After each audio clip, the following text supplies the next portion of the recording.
And Fox News correspondent, former U.S. Navy officer Lea Gabrielle to the conversation. And Lea, we're waiting on President Obama. He's in Paris. Their lives going to be walking at any moment. What are your expectations?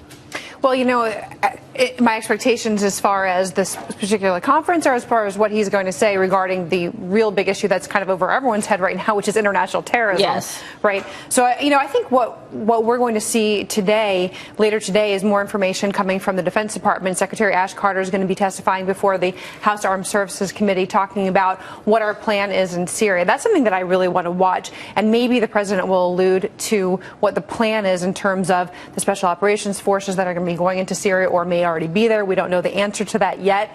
But the bottom line right now is, you know, we have this grouping of more than 150 leaders from the world coming together in a place that has just been hit by terrorist attacks.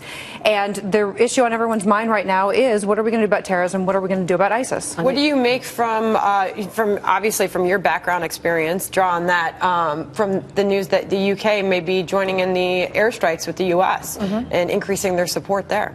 Well, I think that that's something that the U.S. would like to see. I think that the more we can build a coalition in Syria and Iraq to fight against ISIS, to conduct more airstrikes, the better. You know, but the real issue that we're seeing there is, as I've said before on the show, we had air superiority over Iraq, over Syria. Now Vladimir Putin moves in. Now we're seeing real issues over air superiority, and now we have to coordinate with forces that are not necessarily fighting in the same direction that we are. And what it comes down to, and what we're seeing at this meeting right now, President Obama meeting with Vladimir Putin. We see that picture of them, that handshake that looks very awkward, as it seems like every time I see them meet, it looks so awkward. I don't know what was happening before or after the picture. I know in that picture, you mean before the reset? Incredibly. Oh, just before the picture. Yeah, the most recent picture we've seen of President Obama meeting with Vladimir Putin. You know, he's kind of looking at him. Putin's looking off to the side. He's got his arm on Obama.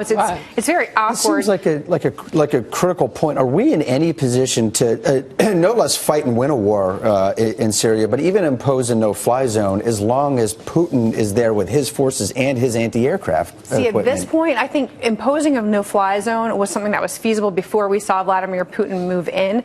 Now that he's there with his forces, Russian media just reporting recently that now their fighter aircraft are going to be armed with air-to-air missiles. Things have changed. The calculus has changed, and especially with the recent shoot-down of the Russian jet by Turkey, which, by the way, you know, the U.S. now saying yesterday actually saying that that aircraft was actually in Turkish airspace. But that's created a whole lot of awkwardness, a whole lot of posturing going on right now. And of course, the big discussion that I think is going on behind the scenes between Putin and Obama is saying, you know, the U.S. is saying that Assad has to go, and Putin is there to prop up Assad. So there's a fundamental difference in the way they think. There's a fundamental difference in what the goals are in that region. And it's going to be very difficult to see anything. Isn't he calling the shots? Putin is calling the shots. As long as he has that anti-aircraft equipment there, we either let him call the shots or we take that equipment out. And, you know, God knows what that leaves. Well, I think there's a lot of things that are said and things that are not said. I don't think it necessarily always comes down to who actually is willing to take military action. I think there's a lot of bluffing that goes on. And so far, we have not been the ones who are winning at the game of bluffing. Vladimir Putin is tending to do a better job. Now, you know, Turkey actually shooting down a Russian jet changed that in a lot of ways, because now we know that a NATO country is willing to actually take action against Russia there. Well, nobody believes the president's bluffs. He said that there was a bluff when Syria crossed the red line, and then we did nothing about it. So the bluff went up and poof. Right. We did nothing about it, but Turkey has shown that they're willing to. But then again, you know, I wonder what's going on behind the scenes with Turkey in terms of, do they feel as though they have our support? Do you think Turkey did the right thing by shooting down the plane that was maybe on the Turkish border, maybe on the Syrian border? Were the lines blurred there, or was that a very clear shot? That's a really tough call. I will say this. I think Russia had no business flying in an area that's so close. They've already crossed the border. We've seen Russian jets crossing the border back in October. Turkey was complaining about this, was exercising restraint. You know, I don't know what happened. I think it was Putin's plan all along. He wants to push. And I'll say this was the first time he was really pushed back. It gives him an excuse to move his surface-to-air missiles into because that was a direct result of missiles. That's what he wants. Right, into Latakia, which I've said again and again, Putin wants to protect his assets in Latakia and in Tartus. That naval base is extremely important to him. He is there. He has had his navy there because of the relationship with Assad. That's why he does not want Assad to go. It's an important relationship that he has. It's an important alliance.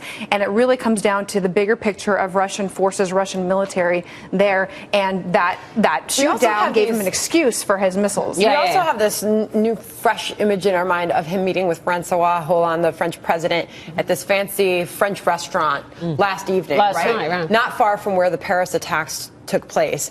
So we all wonder what that conversation was. Of course, François Hollande came out and spoke very tough and very sternly following the Paris attacks. And you do wonder if you might see a change in tone from the president today.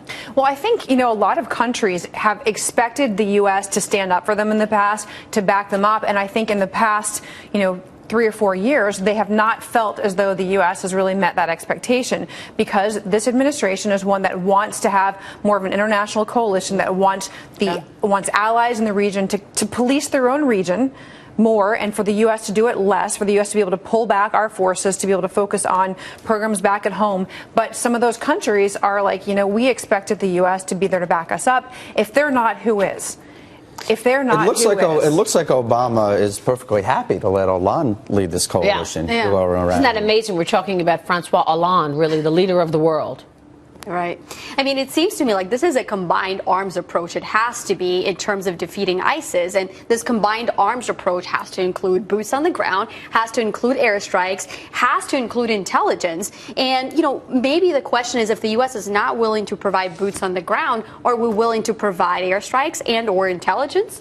Well, we've been doing that. We've been providing airstrikes. We have been providing intelligence. We have a lot of intelligence assets in the region that are not going to be publicly known.